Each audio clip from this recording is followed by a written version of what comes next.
There is nowhere you need to be. There is nothing waiting for you on the other side of this moment. No task that cannot rest. No thought that cannot be gently set down on a shelf somewhere quiet and left there until morning. Right now, the only thing asked of you is this. Let your body find the position it has been wanting all day. Shift your shoulders back into whatever is holding them. Let your legs go heavy. Let your hands open or close, whichever feels like less effort. And notice that both of them feel like less effort than they did a moment ago. Take a slow breath in through your nose. Hold it for just a moment. Not tightly, just gently, the way you might cup water in your palms. And then let it go, all of it. Let your chest fall and your belly soften and your jaw unclench. And notice how much space that releases.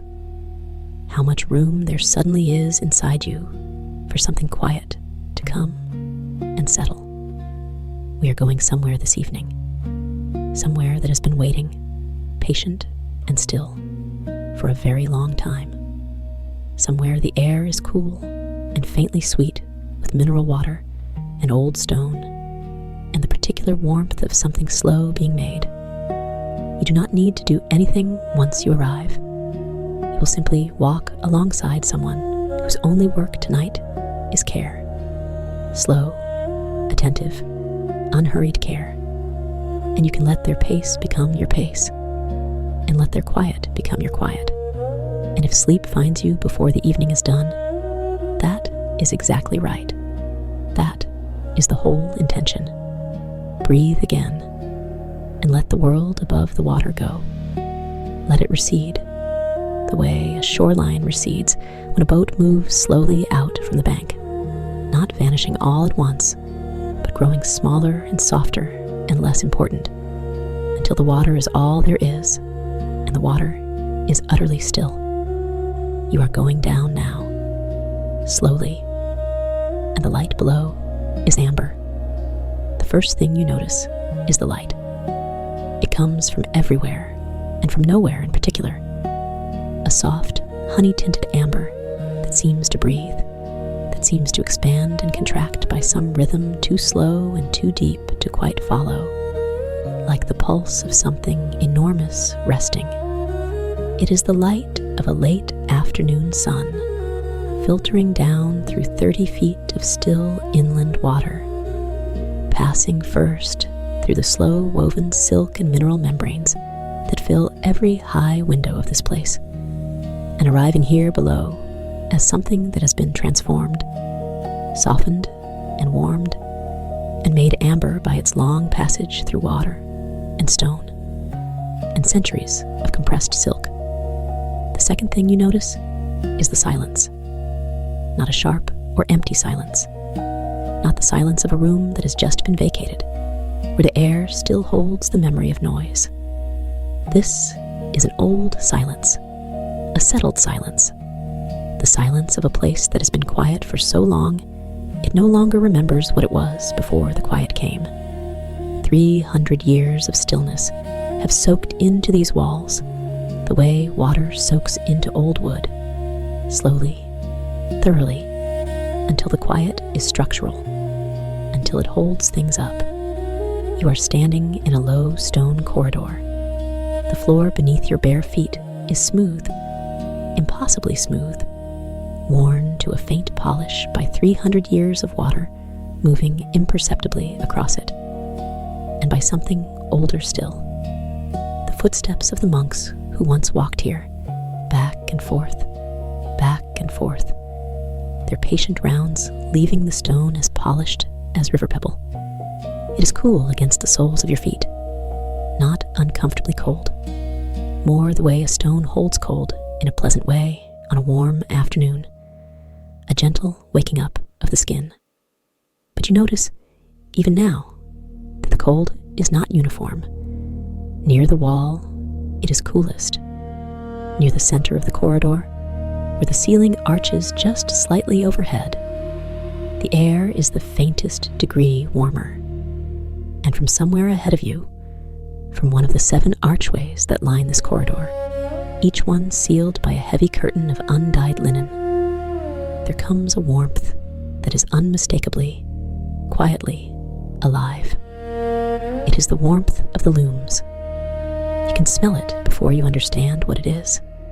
A faint mineral scent, something between river water and stone, and something animal, something worked. The smell of wool that has been drawn through river clay, of beeswax rubbed into driftwood joints, of lanolin on old wool, of the particular sweet, dusty warmth of a fiber that has been under tension for a long time. It is not a strong smell. It does not announce itself. It drifts toward you the way warmth drifts from a low fire, something you move toward rather than something that reaches out for you. The amber light shifts.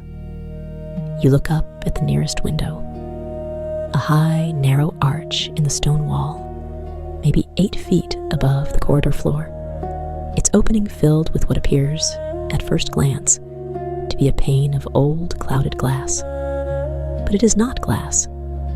You can see, if you look carefully, the faintest texture, a crosshatch of almost invisible threads, compressed and mineral-stained until they are barely distinguishable from the stone around them, woven so tightly over so many years that they have become something more than fabric. They have become membrane. They have become part of the wall itself, and through them, 30 feet above, the surface of the inland sea moves in some imperceptible, slow way, and the light that passes through that surface and then through this membrane arrives here as amber. As you watch, the quality of the light shifts, barely, a slow lean towards something slightly more golden, the way late afternoon tips toward early evening without you being able to name the moment of transition. Something large and slow is moving somewhere above the water, casting a long, soft shadow that takes perhaps 30 seconds to pass overhead. And for those 30 seconds, the amber deepens, becomes briefly a shade closer to the color of old honey, and then the shadow passes, and the light returns to what it was. You breathe, and from behind the first linen curtain, there is a sound. It is low, very low, low enough that you feel it in the hollow of your chest more than you hear it with your ears. It is something between a hum and a drone, something between a cello playing a single sustained note and the sound water makes when it moves through a narrow passage in stone somewhere deep underground. It rises and falls by almost nothing. No melody, no progression. Just this sustained, steady, resonant tone that comes from the tension of many threads under careful calibration. It is, without any doubt, the most peaceful sound you have ever heard. You hear, softly, footsteps. Not your own. These are slow, deliberate, unhurried. The footsteps of someone who has walked this corridor so many times that each step falls in exactly the right place without any conscious direction. The way a hand finds a familiar object in a familiar pocket. The Threadkeeper emerges from the shadow at the far end of the corridor. They are slight, not small, but somehow occupying their space with an economy of presence, wearing clothes in the practical gray-brown color of undyed things, a long tunic of rough linen, trousers tucked into low felted boots that make almost no sound on the stone, a wide leather belt from which hangs a worn satchel, its sides soft from long use. The satchel bulges gently at the bottom, full, you will learn, of pre-cut lengths of weft thread, each one sorted and gathered into small bundles by fiber type and weight. ready to be drawn out when a broken thread needs replacing. Over one shoulder hangs a coil of finer cord, and from a loop on the belt, a single brass tool the size of a finger, blunt at one end and finely hooked at the other, for guiding thread through a heddle eye without pulling. The Threadkeeper does not speak. They acknowledge your presence the way a person acknowledges a quiet room they have just entered, with a soft settling, a slight relaxation of the shoulders, as if your company is comfortable rather than requiring anything. Their eyes, when they glance briefly at you, are the color of river water over pale stone, and they are entirely unhurried. They stop at the first curtained archway. They reach out one hand and draw the linen aside, the fabric sighing softly as it moves along its wooden rod, and the amber light from inside the first hall spills out into the corridor, and the low drone becomes, for just a moment, something you can almost call a note. They step through, and you follow. The first hall is the Hall of Byssus. You do not know this yet. You will learn it gradually, the way you learn any new place, by accumulating details until they begin to arrange themselves into meaning. But for now, you simply step through the archway and into the light and allow yourself to see what is here. The hall is long and narrower than you expected, perhaps 4 times as long as it is wide, the ceiling arching overhead at a height that makes the space feel like a breath held in a chest, like a nave reduced to something personal rather than grand. The walls are rough-cut stone, still damp to the eye, though not to the touch. Or so you will discover when your shoulder brushes the nearest wall and finds the stone merely cool, the dampness only visual, only the stain of 300 years of water-saturated air. And at the center of the hall, dominating it, filling it the way a single piece of old furniture can fill a whole room and make the room feel as though it were built around it, stands the first loom. It is vast. Floor to ceiling, it rises 8, 9, 10 feet of pale driftwood, bleached by the long underwater immersion into something the color of old bone, smooth in the way that only wood worn by moving water can be smooth. Not polished, not lacquered, but sanded by something patient and indifferent, until all the grain is raised and the surface is like something between wood and chalk. The joints are brass, heavy, rounded brass brackets and bolts that have gone to the particular dark gold of old bronze, warm in the amber light, spotted in places with the pale green of long oxidation that gives them a quality like river stones worn to patina, and stretched between the beams of the loom, running in close vertical lines from the top beam to the bottom, the warp threads. They are extraordinary, even in the amber light. Perhaps because of the amber light, you can see that these threads are unlike any ordinary thread. They are fine to the point of near invisibility in isolation, but gathered in their hundreds, they create a surface that shimmers in a way that silk shimmers, but also in a way that silk does not, cooler, more mineral, the way light moves on still water rather than the way it moves on spun fiber. This is Byssus, the thread drawn from the holdfast of freshwater mussels, the fiber with which mussels anchor themselves to stone, fine as spider silk, and stronger than you would believe to look at it, with that quality of barely existing while being utterly present. The Threadkeeper moves to the left side of the loom first.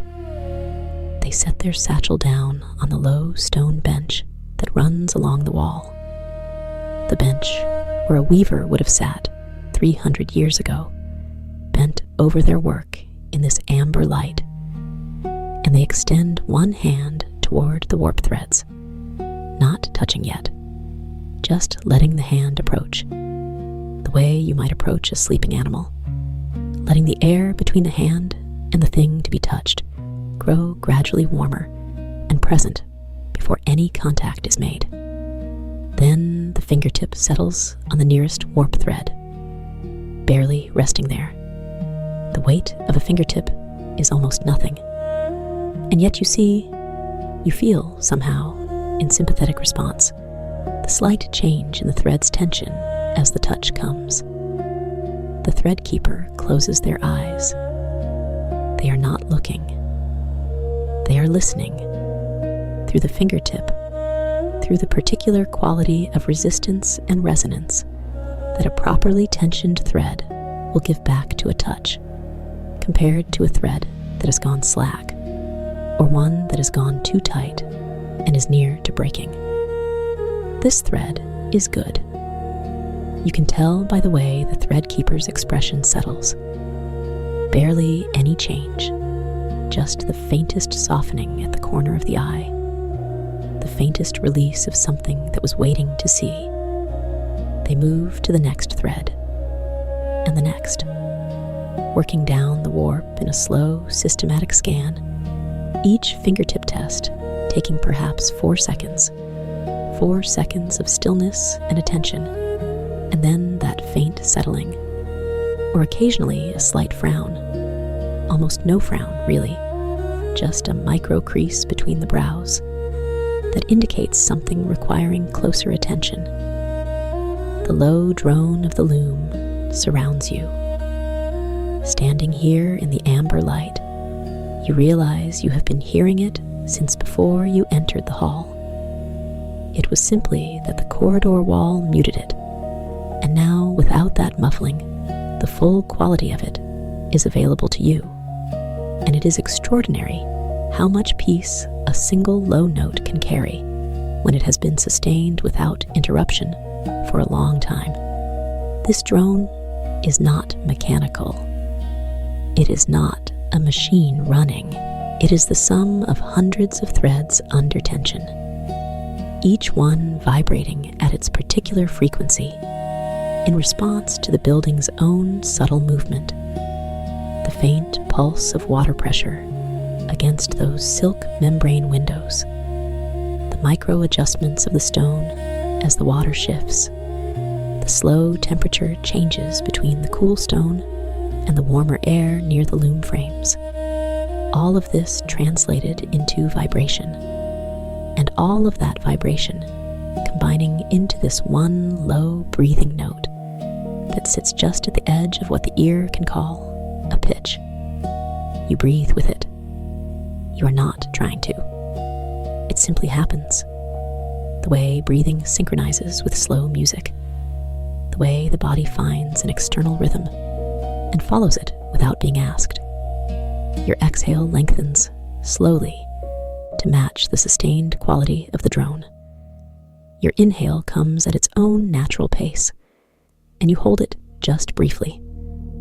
Not holding, really, just pausing at the top, the way the note pauses at the top of a breath. And then the exhale again, long and slow. The Threadkeeper has found one warp thread near the lower right that has gone slightly slack.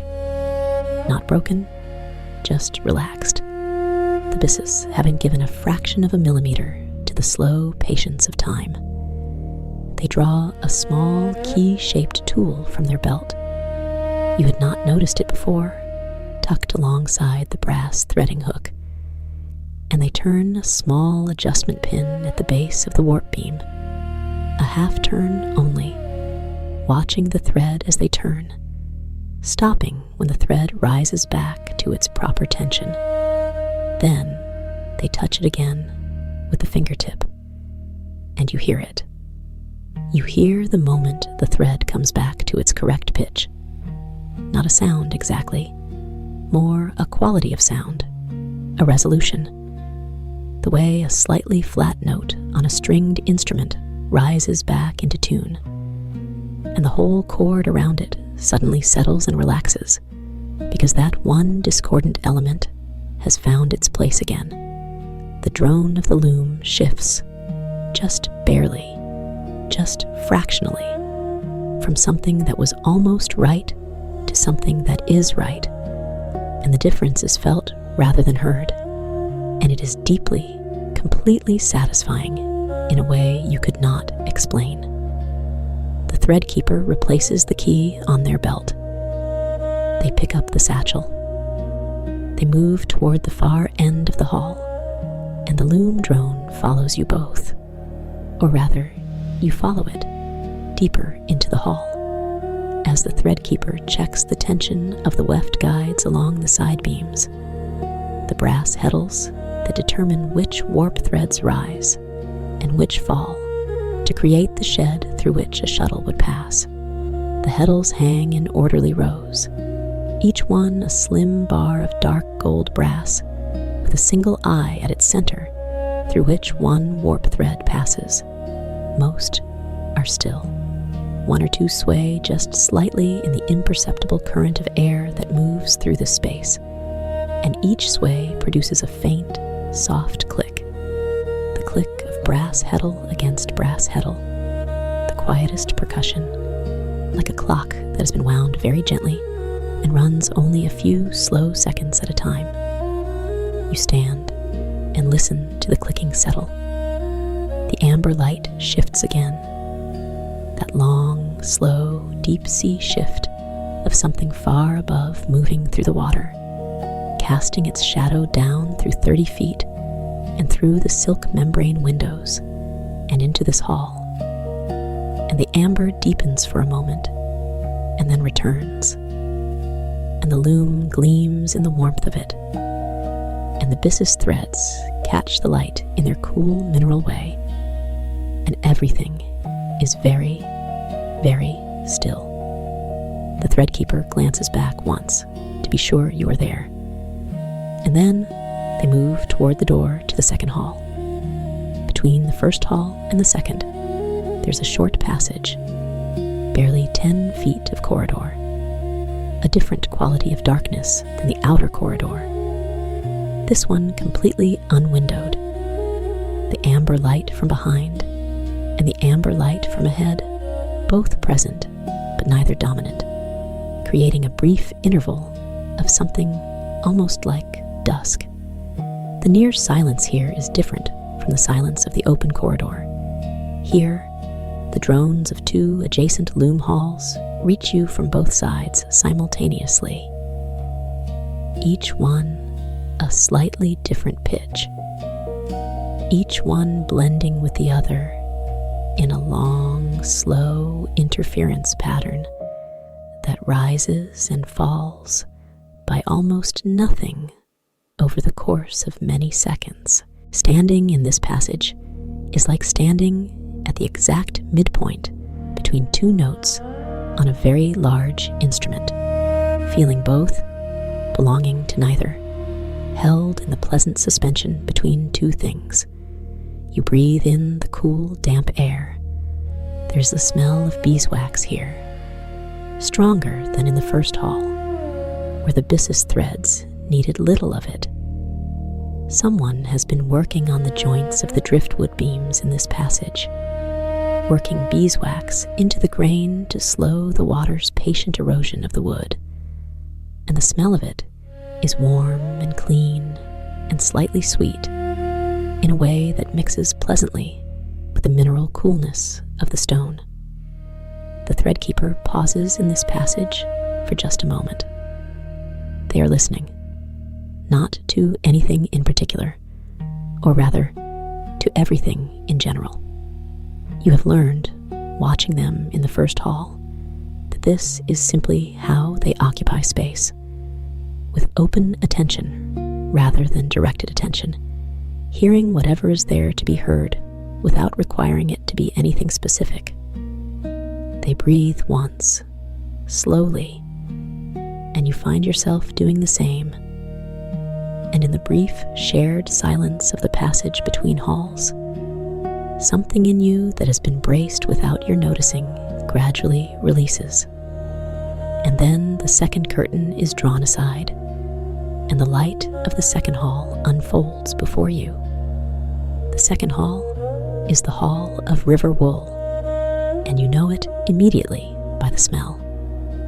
The mineral scent of river clay, which you have been tasting at the edges of your awareness since you first descended to this place, is here, fully present, fully itself. No longer just a trace, but the defining quality of the air in this room. It is not an unpleasant smell. It is the smell of deep earth meeting deep water, the smell of riverbeds and old stone, and the particular mineral patience of sedimented things. It sits in the nose like a cool compress, oddly refreshing, surprisingly grounding, because clay is ground, is literally ground, is the earth itself rendered to softness by long immersion in moving water.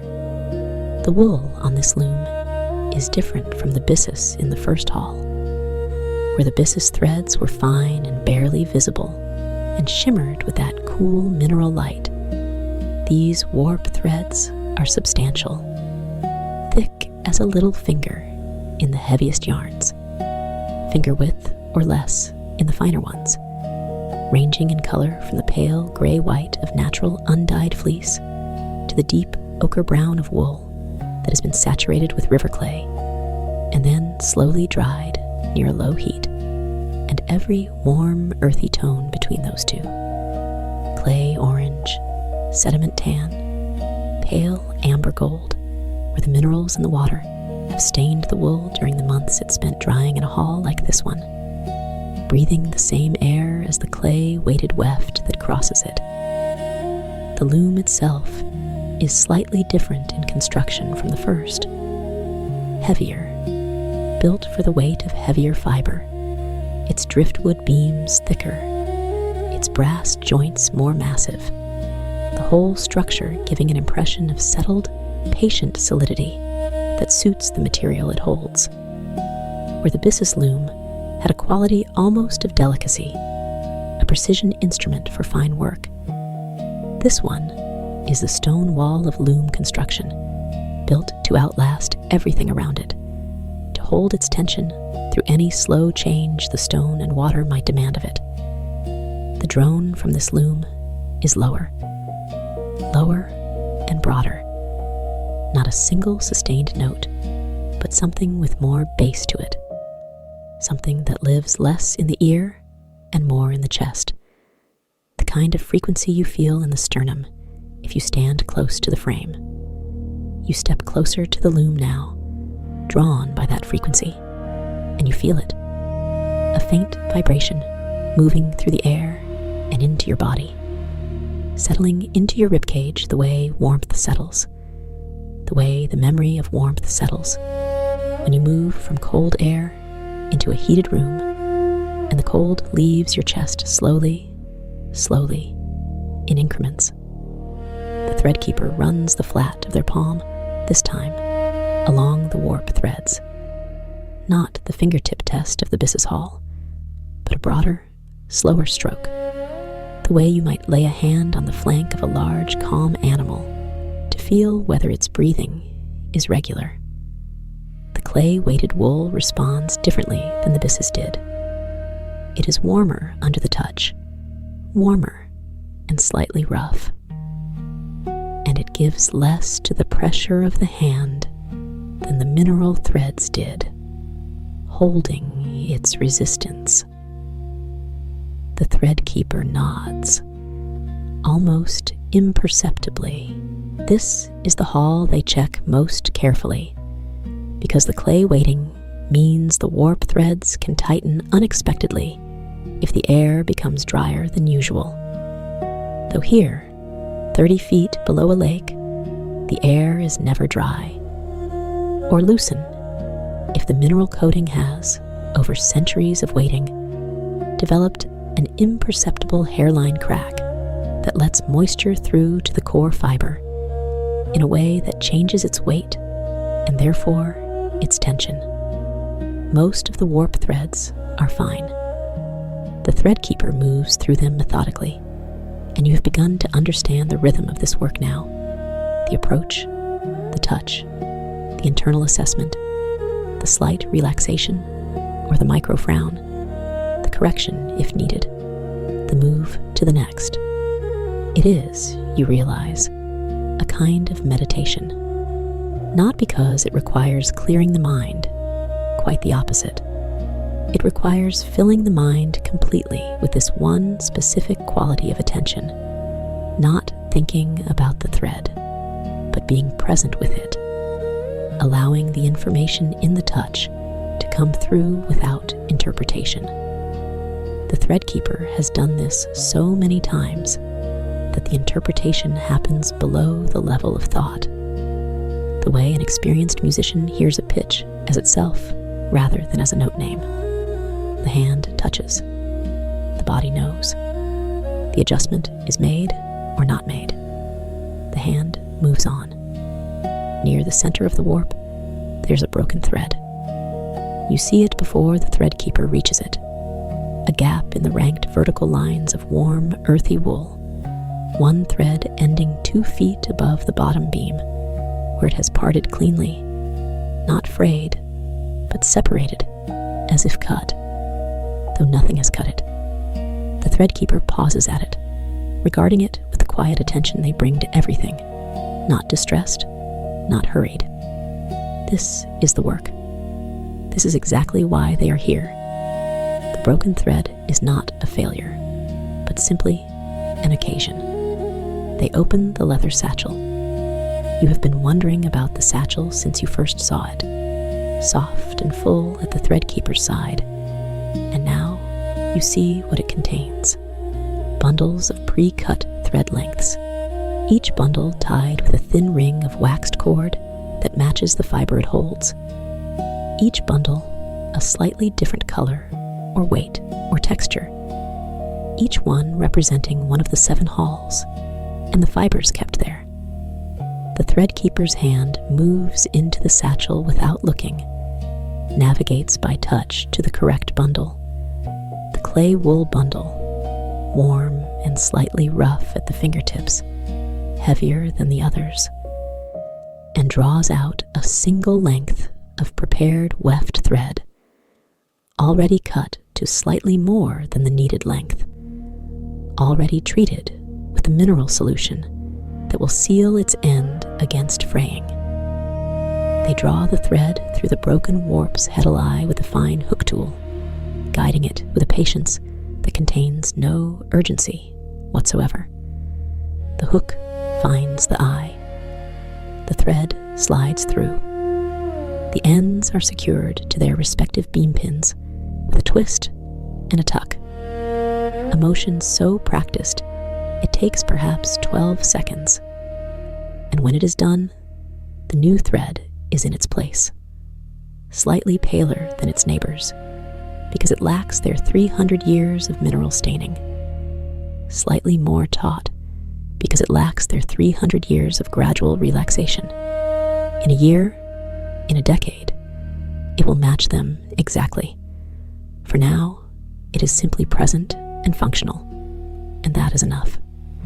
The Threadkeeper touches it with one fingertip, just once, feeling its resistance.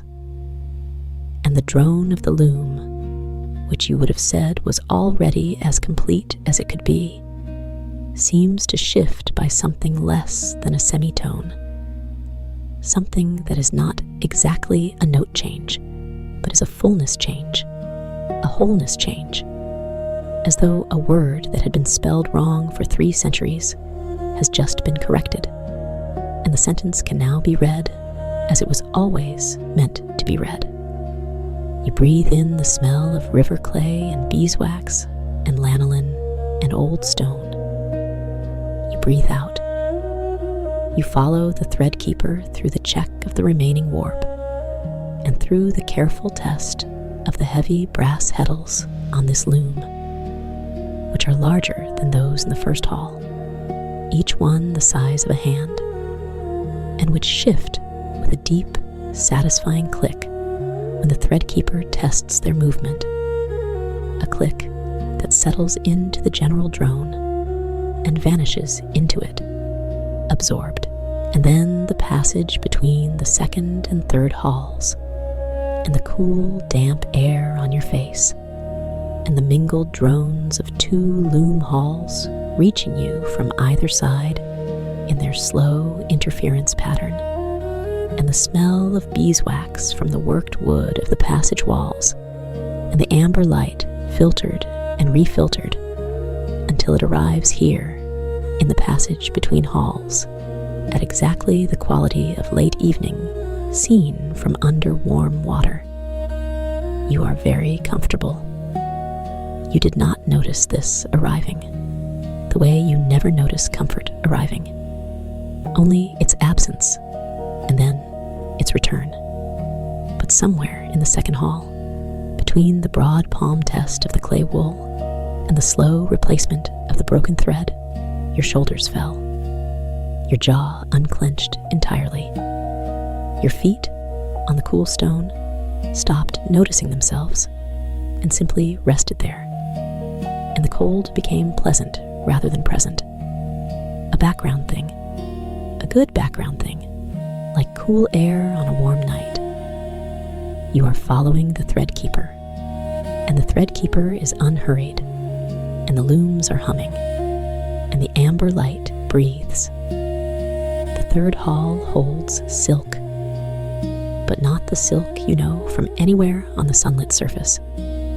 This is the silk of the cave-moth, the moth that only spins in winter, in the months when light is scarce and warmth is a rumor.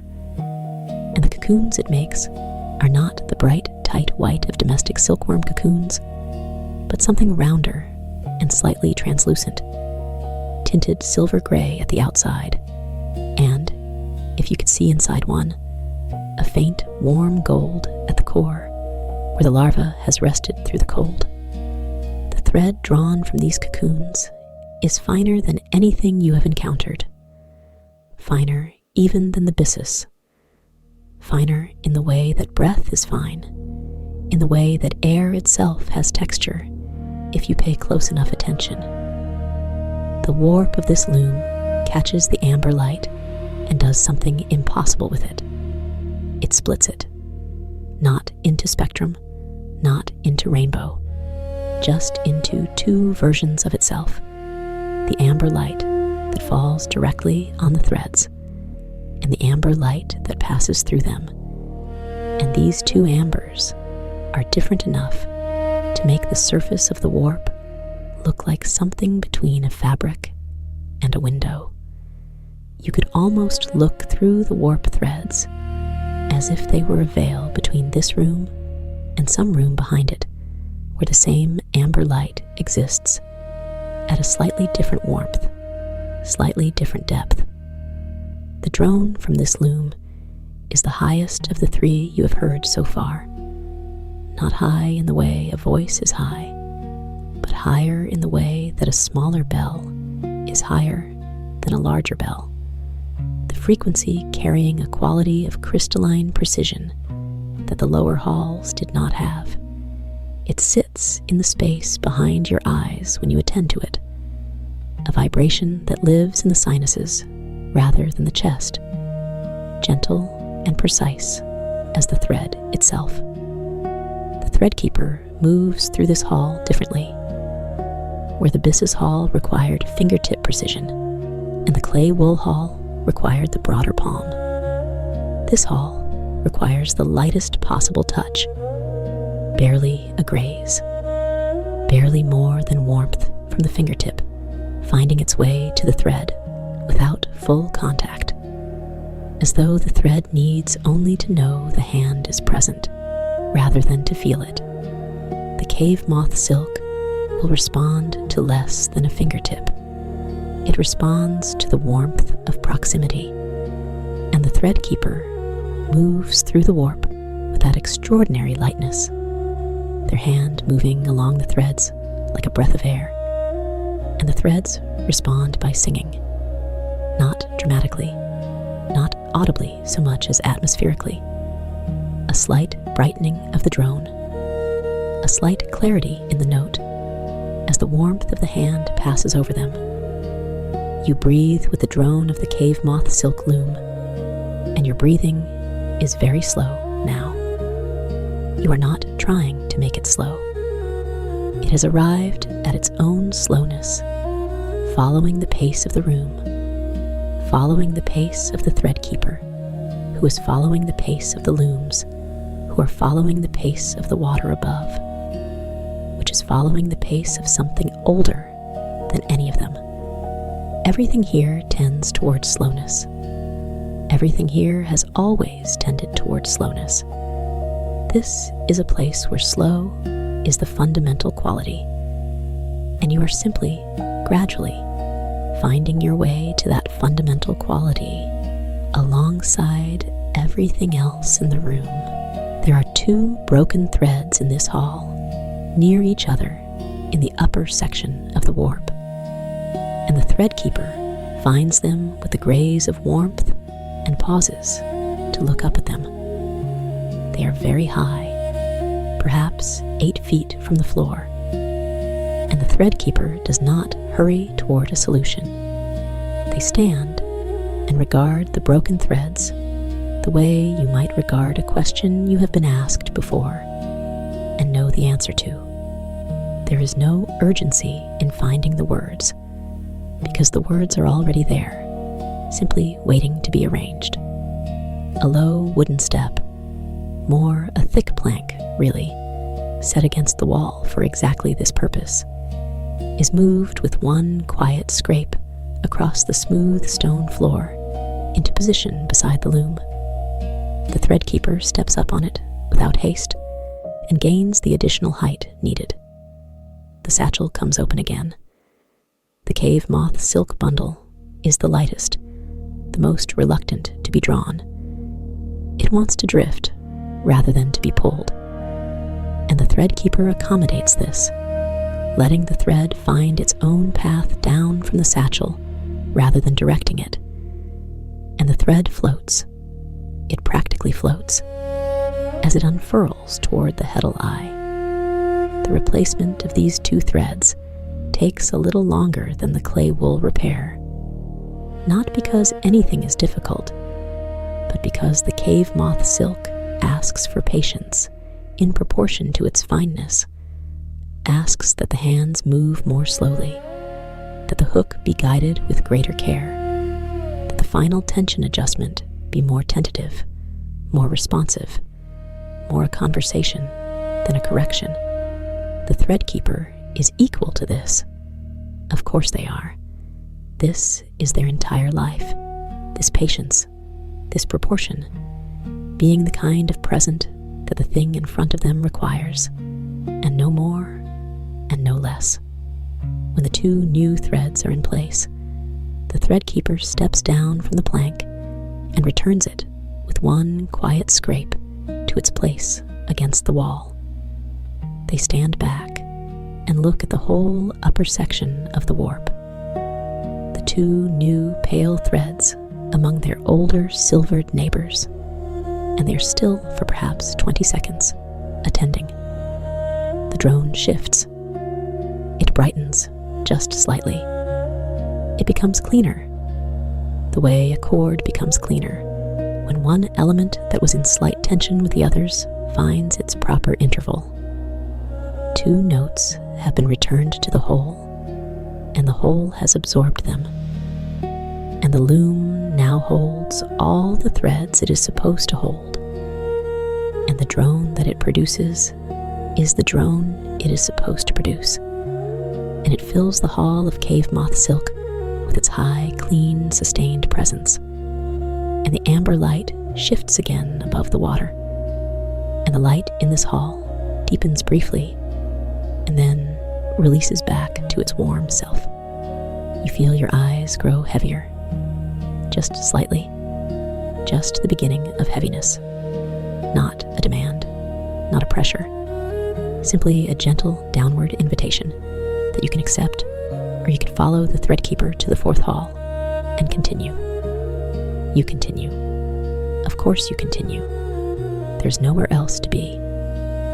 The fourth and fifth halls pass in a longer, slower rhythm. The fourth hall holds a fiber you cannot name from sight alone, something between linen and wool in texture, with a warmth to it that linen does not have, and a drape that wool does not have, and a color that is the exact amber of the light coming through the windows, so that the warp threads seem at certain angles to become the light itself, to become invisible in their completion of the ambient quality of this place, present but undifferentiated, like water in water. The Threadkeeper moves through this hall with a slightly longer rhythm, spending more time at each warp thread, running the fingertip test, and then pausing, not to correct anything, but simply to listen to what the thread gives back. This is not inspection here, so much as conversation. And you understand, watching, that this is perhaps the hall the Threadkeeper loves best, though they would not make that distinction between halls, because to make it would be to slight the others, and they slight nothing.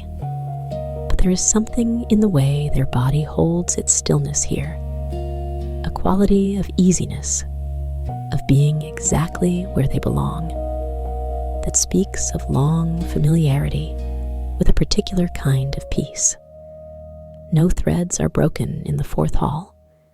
The Threadkeeper moves through the warp and the heddles and the side beams and the shuttle rests, low, flat brackets of brass on which the Loom's stored shuttles lie, smooth-bodied wooden torpedoes filled with wound weft thread and waiting for hands that have not come in 300 years. And each element they find is as it should be.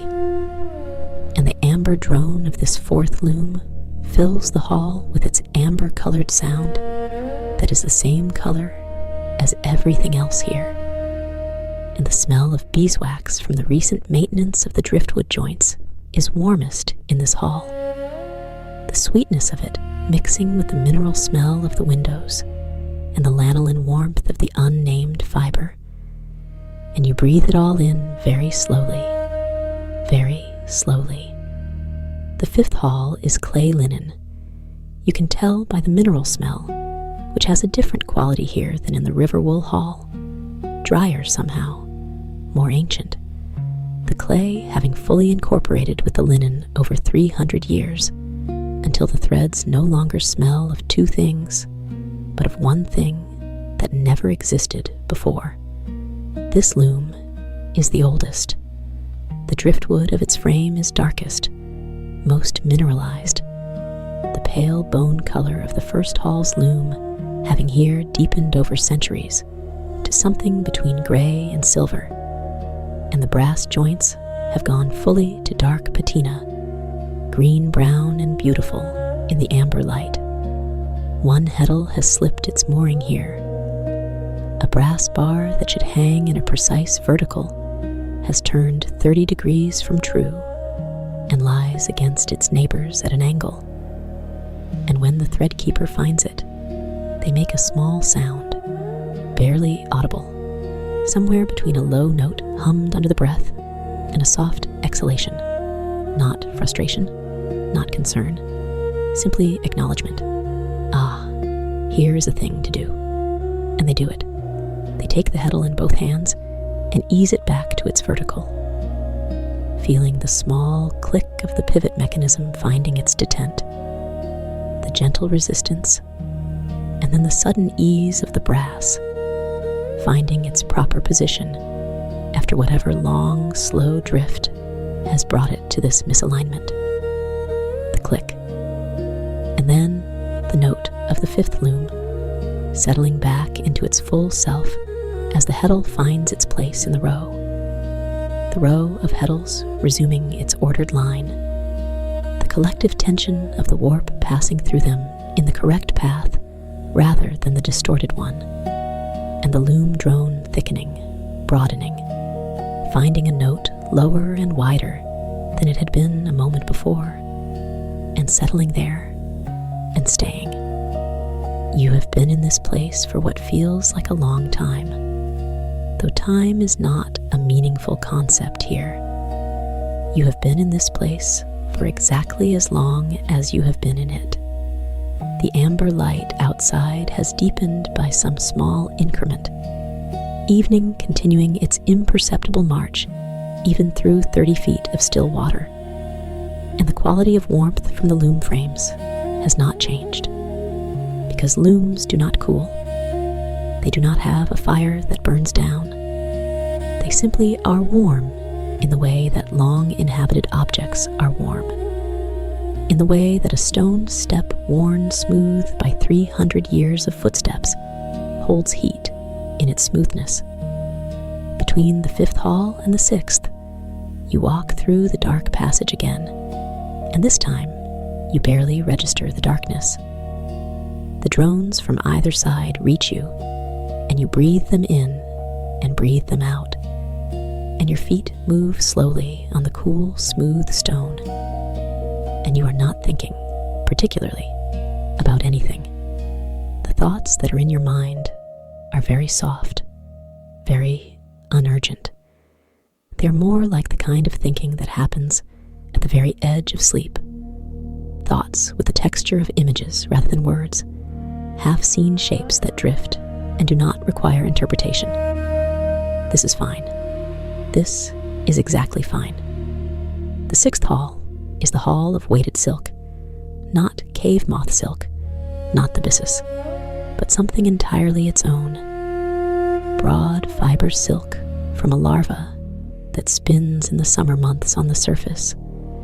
Silk that has been brought down and weighted with tin and river mineral to give it a drape so complete that the warp threads of this loom hang with a quality approaching liquid, a quality approaching the water outside the windows, and in the amber light they shift almost imperceptibly with each minute change in water pressure from the windows, a slow breathing shimmer running up the warp from bottom to top, like a very slow wave seen from very far away.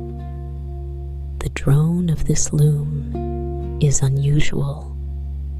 It is the loom furthest from the simple, sustained note.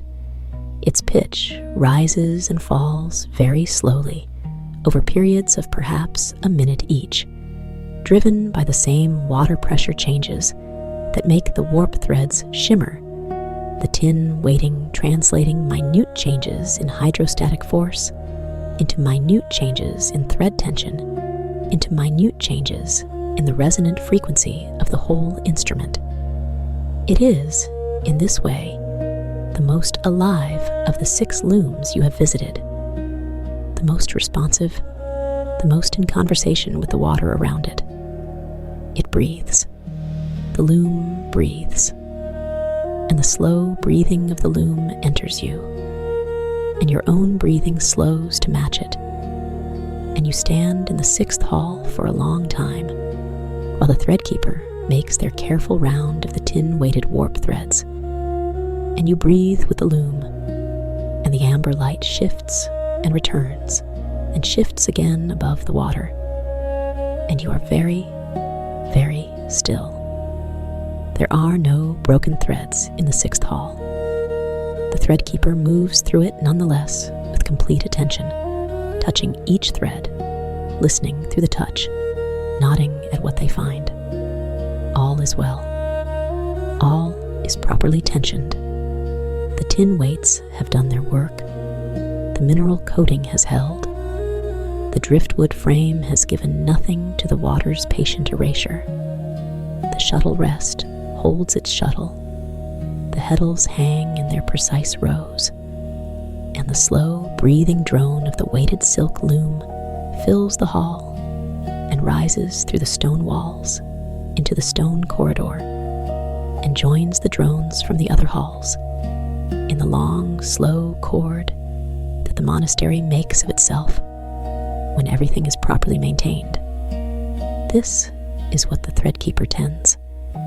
Not just the threads, not just the heddles and the warp beams and the shuttle rests, but this chord, this accidental harmony of 7 looms in 7 halls, each one at its own pitch, each one breathing in its own time, together, making something that is more than the sum of its parts, a sustained, deep, many-layered sound that lives in the stone of the monastery, the way water lives in stone, permeating it, becoming part of it.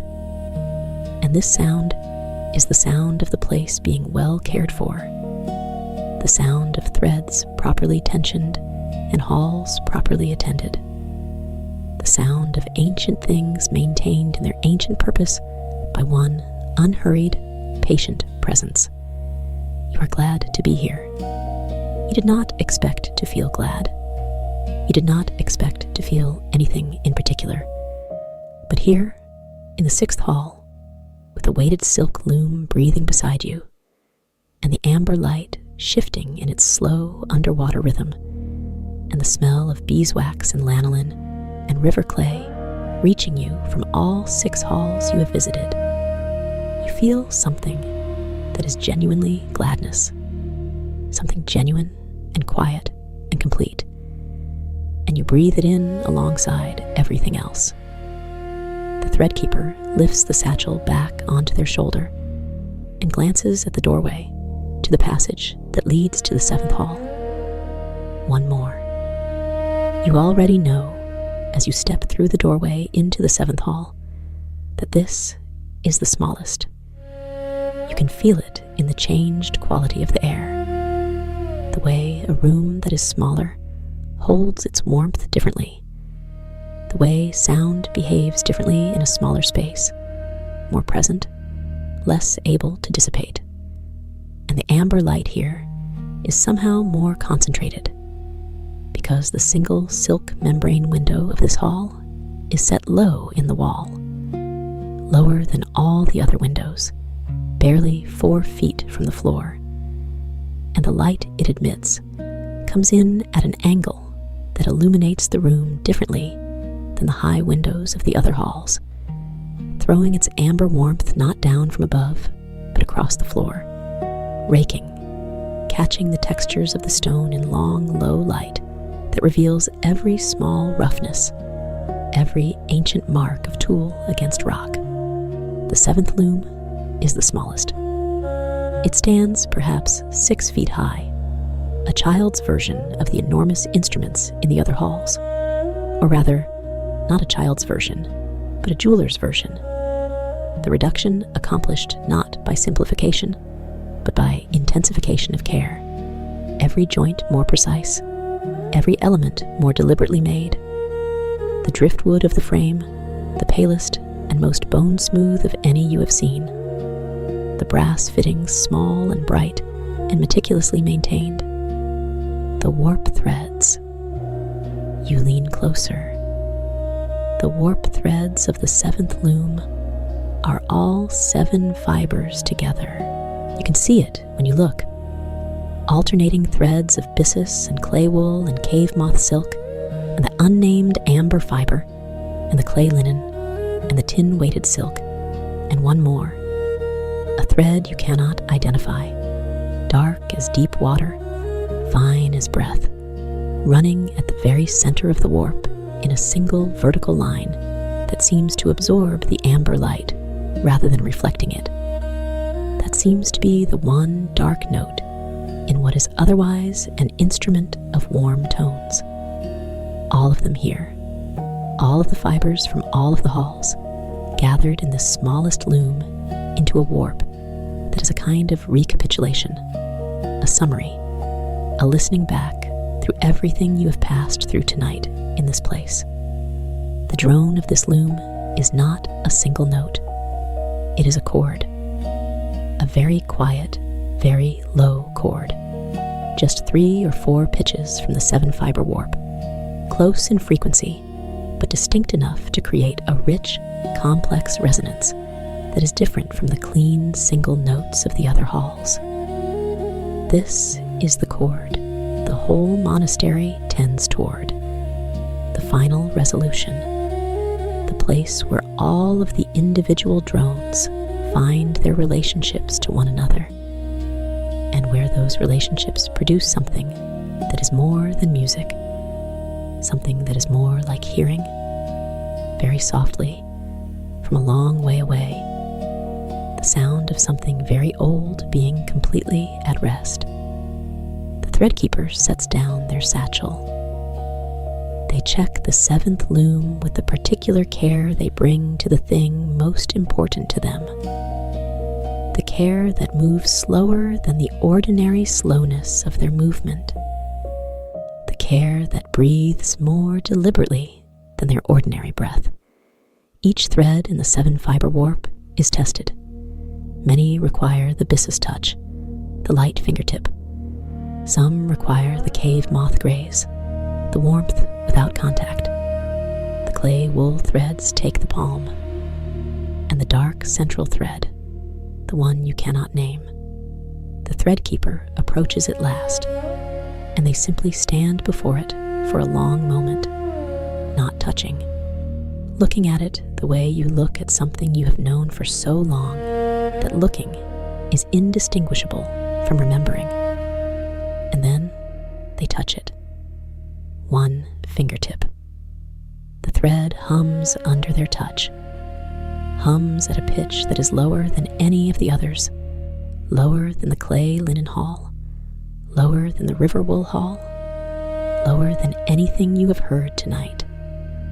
A pitch that lives somewhere below comfortable hearing, in the region where sound becomes sensation, where the ear stops being the organ of reception and the body takes over, receiving the note in the sternum, in the long bones of the legs, in the soles of your feet, on the cool stone floor.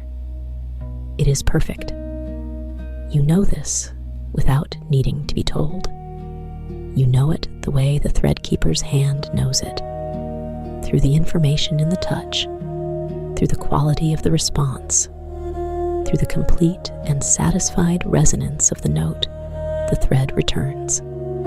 This thread, this dark, unknown thread at the center of the 7th loom, this note that lives below sound, is in perfect tension, has been in perfect tension, will, if attended with the same patience and care, remain in perfect tension for as long as the loom stands and the water is still, and someone comes to listen. The Threadkeeper lowers their hand. They stand back from the loom and look at it in its entirety. The small, pale driftwood frame, the 7-fiber warp in its warm amber and cool silver and dark center, the heddles hanging in their precise rows, the shuttle rest empty, because this loom is not for weaving, but only for listening. Its warp never crossed by a weft, its shed never opened, its purpose being simply to exist in its perfect tension and produce its cord and hold all 7 fibers in one place, and let them make their quiet agreement with each other, and with the stone around them, and the water above them, and the amber light that filters through. The Threadkeeper exhales slowly. The round is complete. From a low shelf set into the stone wall beside the 7th loom, a shelf you had not noticed before, because it is at floor level, and the raking amber light has caught it only from the front and not illuminated its depth. The Threadkeeper draws a small clay cup. It is beautiful in its simplicity, handmade, clearly, and old. The clay, the color of the river wool warp threads, worked river clay, the same mineral quality. It has been fired a long time ago and has accumulated on its outer surface the patina of long use, the slight darkening at the rim where many hands have held it, the faint smoothing at the base from countless settings down on stone shelves in stone rooms. It is the right size for both hands to hold together, which is how the Threadkeeper holds it, both hands around the cup, warming their hands on what is inside, and what is inside is grain broth. You can smell it from where you stand. It is a warm smell, the smell of slow warmth applied to simple grain, the smell of something that has been cooking quietly and patiently somewhere in the depths of this place, while the Threadkeeper has been making their round, tended by some process old enough not to require constant supervision, prepared each evening in the same way for the same end. A cup of warm grain broth held in both hands at the end of a round well done, here in the smallest hall beside the smallest loom, in the amber light, while the chord of 7 loom halls fills the monastery above and below and all around. The Threadkeeper settles onto the floor beside the 7th loom, not on the low stone bench that runs along the wall here, as it runs along the wall in all the halls. The Threadkeeper sits on the floor, cross-legged, their back against the cool stone wall just beside the raking window. The amber light falling across them from the side, warm and steady, and completely unhurried. They hold the clay cup in both hands, and they look at the 7th loom, and they do not do anything else. You sit beside them. The floor is cool, and then it is simply there, the stone registering as presence rather than temperature, holding you in its old, patient solidity, the way it holds the looms, the way it holds the amber light, the way it has held all of this for 300 years without movement or complaint. Your back finds the wall, and the wall receives your weight. Your hands are in your lap, and your lap is warm. The Threadkeeper takes a slow sip of the grain broth. You breathe in the smell of it. Simple grain, warm water, the faintest mineral quality from the clay of the cup, and the smell joins all the other smells of this place, the beeswax, and the lanolin, and the river clay, and the Cave-Moth Silk's cool sweetness, and the Byssus hall's mineral shimmer, all of it present in the air of this 7th hall, where the broth smell, and the loom smell, and the water smell have been meeting every evening for as long as there has been a Threadkeeper to bring a cup here.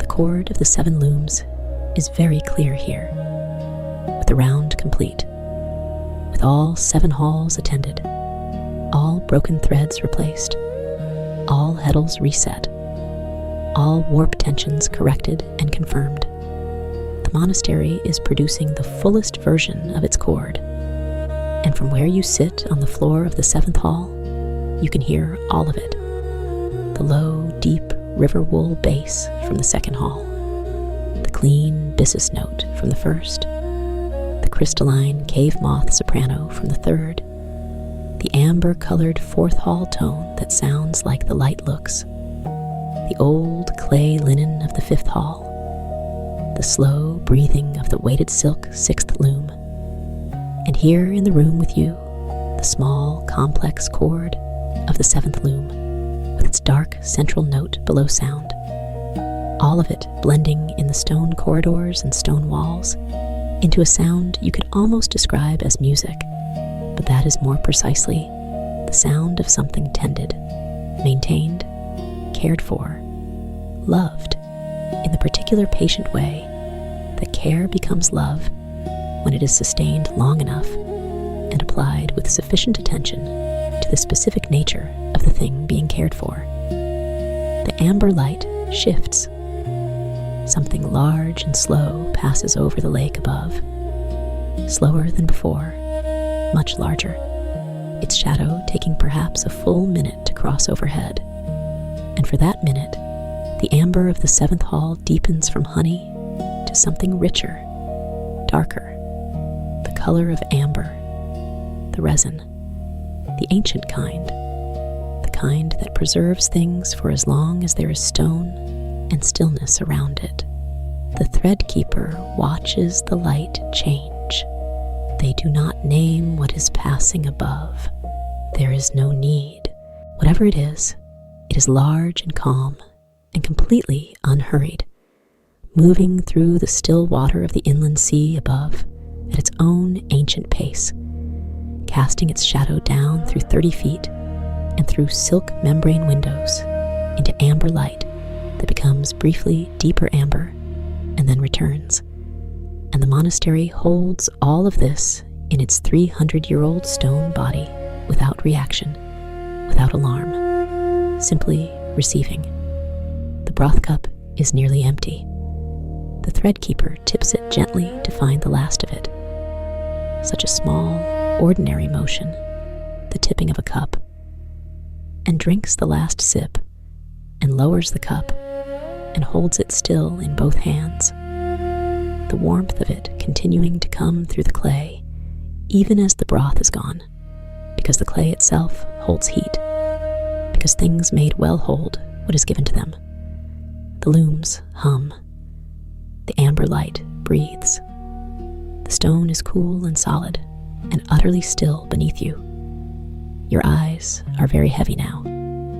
This is not something you are doing. This is something that is happening to you, the way all the best things happen, gradually, and by invitation rather than demand.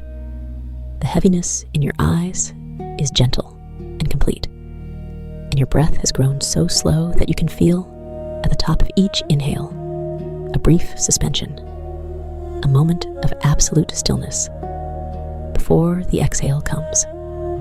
The cord of the looms is around you. It is in the stone beneath you. It is in the amber air. It is in the faint trembling of the silk membrane window at your side, receiving the pressure of all that still water from all those fathoms above, translating it into amber light and low frequency vibration, giving it to you. You are very still. The Threadkeeper's breathing has deepened beside you, slow and full and easy as the breathing of someone completely at peace. They are not asleep. They do not sleep here, not exactly. They rest here, which is a different thing, a deeper thing in some ways, a resting that includes the looms and the halls, and the amber light, and the water, and the memory of the monks who walked this corridor for centuries and wore the stone to this impossible smoothness, a resting that holds all of it gently and requires nothing back from any of it. The beeswax smell is warm and faint. The lanolin smell is warm and faint. The mineral clay smell is present and low, like the bass of the cord, the foundation. The Cave-Moth Silk is cool and barely there. The amber light shifts. Your eyes close. Not all the way, not yet. Just enough that the amber light becomes orange gold through your eyelids. Just enough that the stone walls and the seventh loom and the Threadkeeper beside you become shapes, warm and patient shapes, present but not demanding. The cord holds. It has always held.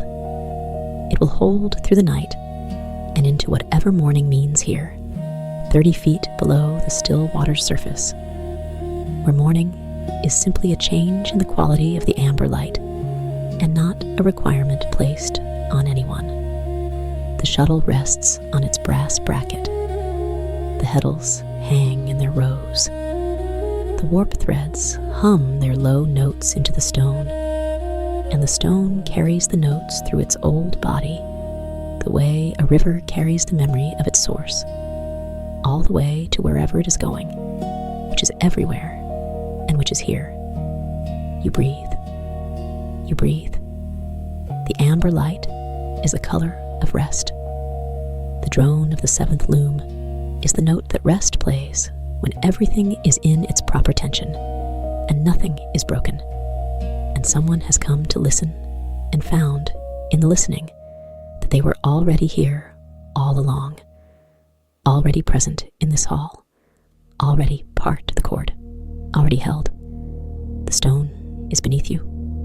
The water is above. The looms are humming, and the Threadkeeper sits in the amber light with a clay cup held in both hands, empty and warm, and watches the seventh loom breathe its quiet chord into the space where you are resting. And the chord continues, and the light shifts very slowly, and something large and unhurried passes over the surface of the water above, very far away, moving in its own ancient time, and the amber deepens for a long moment, and you are warm, and the stone holds you, and the looms hum. You are here, and you are resting, and the water is still, and has been still for a very long time, and will remain still, the amber still.